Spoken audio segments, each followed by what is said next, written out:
All right, it's Tino Cochino Radio. It's the one, the only Alessia Cara. Hello. Thanks for a good interview. Thanks for tuning in.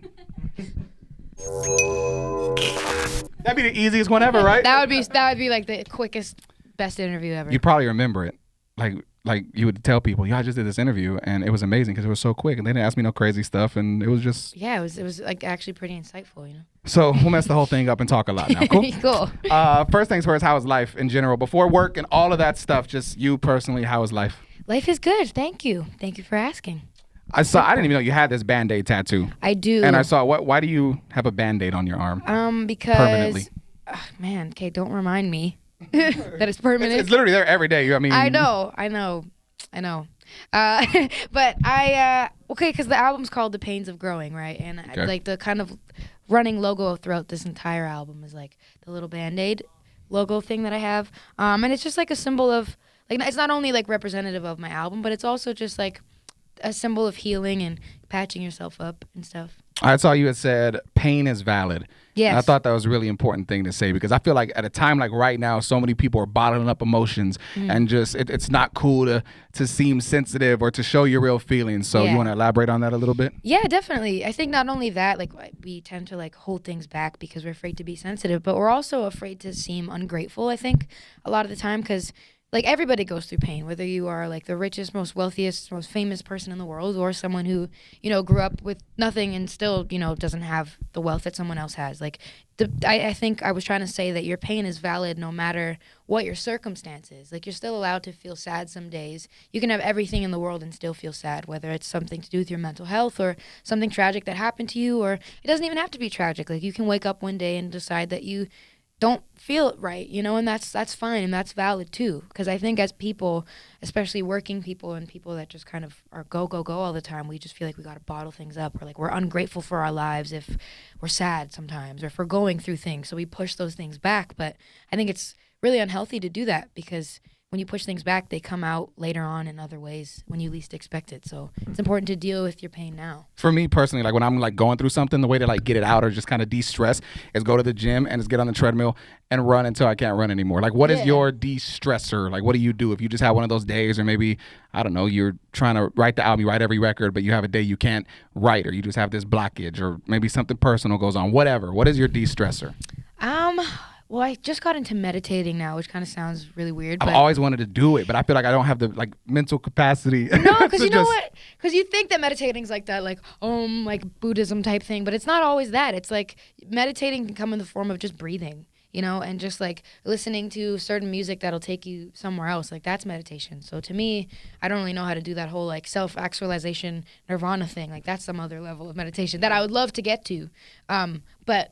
Like for now, it's just like breathing and like maybe some guided meditation that teaches you like breathe in, breathe out, think about this, think about that. I guess I low-key kind of do something like that when I fly. I love flying, but the like takeoff, I feel like we're gonna every time. And so I have this app called the Calm app, and it just plays like rain sounds or thunderstorms or whatever, and that legit works for me. I'll put it on and just kind of sit back, and I'll put like a shirt over my head so no one catches me with my mouth open or whatever. Yeah, no, see, and but I you're just meditating. breathe deep, and I'm just like, it kind of helps me through it. Yeah, so I get that. That's meditating. I'm doing it, y'all. See? I'm doing You didn't it. even know you're doing it this whole Damn, time. man. See, I learned from Alessia. There we go. See? What how did your life change after the Logic collaboration? Because this is a song that made a global impact with so many people. Yeah. I'm assuming it affects you personally, right? Of course, yeah, of course it does. Because when you make a song like that, well, first of all, I mean, I didn't make the song. I just wrote my part, but I was a part of that song. And being even a part of that song, you hope that, of course, it's going to help people, and you hope that it'll reach people, period. But you don't really know exactly the extent or the I guess what's the word I'm looking for? Like the effect that it's gonna have, or what amount of people it's gonna affect, right? So, seeing how many people it's directly affected, to the point that people come up to me still now and tell me, hey, this song helped me through this, or I was going through this and I heard this song, and it's such a crazy feeling, because you never know who you're gonna reach until you meet those people face to face, and you realize like. I think it's so crazy just to see like once the song like that comes out. Now people feel it's okay to talk about it, and to look for help. And then you see how many people it truly affects. And it's like, damn, like this many people are going through this right now. It's kind of sad, It is. It's sad. But then I guess there's a small part of it that's almost like it feels comforting, because at least we know that, there are so many people going through it, and we're all in the same boat. It's not just like you shouldn't feel crazy for going through something because you feel like you're the only one. It might unite people in an odd way. Although it is very sad and unfortunate, I think it's comforting to know that we're all able to talk about it freely and that we all go through very similar things, more than we think. Right. You're super young. Is it weird, or do you look at yourself as a role model? Because I mean, it's tough. It's like a tough title to have. It is. It's a huge responsibility. It's a great one to have, of course. If people see me as that in any way, that's amazing, and I'm happy to try to honor that as much as possible. But at the same time, like, I feel like a lot of my fans or people who listen to me are my age, if not older than me. So I feel like they could teach me things about life, and I think they know that I'm going to mess up, of course, and I'm not perfect, but I've never made a career out of being perfect. If anything, I've done the opposite. So hopefully they know that I'm still learning too. What's one of your latest mess ups that you learned from? Latest mess up? Do you have time? Let's go. We're rolling, man. I'm keeping you here as long as I can. Man, let me think about what's like the latest mess up. I have a hard time letting go of things. Like, just of people, of things. Like, I don't like change very much, so that's always hard for me. Like, just like holding on to things that I shouldn't hold on to, even though I know that like it's wrong to hold on to them. I'm always like, no, even the smallest little things, and I need to. That's like been a constant thing in my life, so I need to learn how to just like, let go. Maybe the meditation will help with that. Maybe. Right. I think so. I'm sure there's meditation for everything. I'm sure we could find letting go meditation. How do you feel like where is your, I guess it's like a two-part question. One, where is your Grammy placed at in the house? And then two, how long does it take you to figure out where to place it? Because it's like you're proud of it, like look at this accomplishment, but at the same time you don't want to be like when people walk in like, oh, that's the Grammy on the table. Yeah, I want it. Exactly, yeah, like as a centerpiece in the exactly. table or something, or it's right at the front door. No. Well, it's in my I don't want this to sound bad.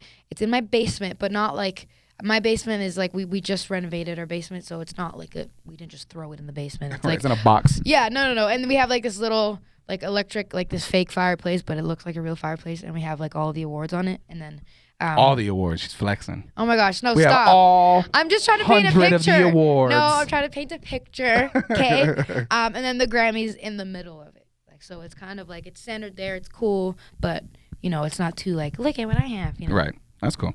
Yeah. Trust Me Lonely is like a positive breakup song. Can we call it that? Well, not necessarily. I mean, if it applies to you that way, yeah. But for me, I didn't write it about a breakup. I actually wrote it about my insecurities. Oh, wow. Okay. Yeah, because I feel like, I don't know, I just have a lot of insecurities and a hard time letting go, like I said, of not only people, but of like negative feelings. Because I feel like after a while, like when you're so self-deprecating, like me, you get so comfortable in that you're afraid to just like be motivated to change your mindset. So for me, I was just so always like putting myself down. And when it came to writing this album by myself, which is something I said I was going to do from the beginning, I just like had so many doubts about it. And I wanted to write this song just to get rid of those feelings and to turn them into like a pretend person that I was talking to, turn my insecurities into this pretend person that I was breaking up with and being like, I need to get rid of you. So I think it can apply to people's lives in different ways. It could be about a breakup. It could be about super dope. Friendship, or in my case, insecurities. That's awesome. What do you think your biggest insecurity is right now?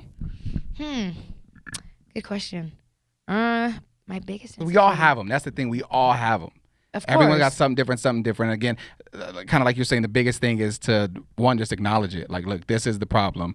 And now you got to get over it. So what do you think that would be? I think, honestly, kind of going back to the album thing, like, because I did this on my own, it kind of feels like my child. It feels like so fragile and so sensitive. And so I always doubt, like, am I a good writer? Am I capable of doing well on my own, So that's been a thing going into my second album process is this good enough for people? Not that, of course, like I wrote on the last album too, and that was very much mine, but there's something about doing it on your every single word and everything like on your own that's terrifying. So I'm just like so sensitive and insecure about like, am I good? Do you critique it like extra hard, like when you listen to it, like, damn, I should have said this, or oh, this should have been here, or I meant to put this line here? Like, have you done that, or are you like pretty much happy with it? I've done that a bunch, and I think like through doing that I changed a few things. But now like the time's coming, so I can't do that anymore. I just have to let it go. But I'm proud of it.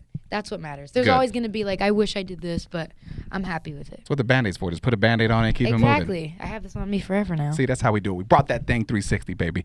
Where's Nicasio? Is Nicasio in here? All right, so this is my co-host, Nicasio. Hello. Step right How here, are sir. you? So at the very end of our interviews, we like for him to just ask a question. I don't know what it's going to be. He doesn't tell You any don't of know what us. it's going to be? So Okay. if it's crazy, I apologize I in like your advance. shirt, by the way. Here, stand here in the middle. Okay. Block the logo. Let him see you. Go ahead. Are you ready? I think so. Okay. I hope so. Why do cats like to eat fish if they don't like water? That's a good one.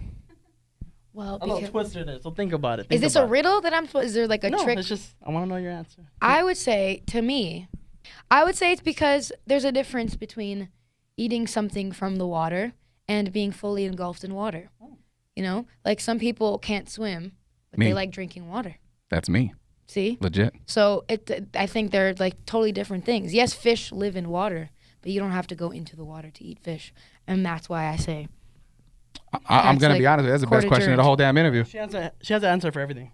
court adjourned. Here we go. Your Ladies Honor. and gentlemen, Alessia Cara, Tino Thank Cochino you. Radio. Thank you.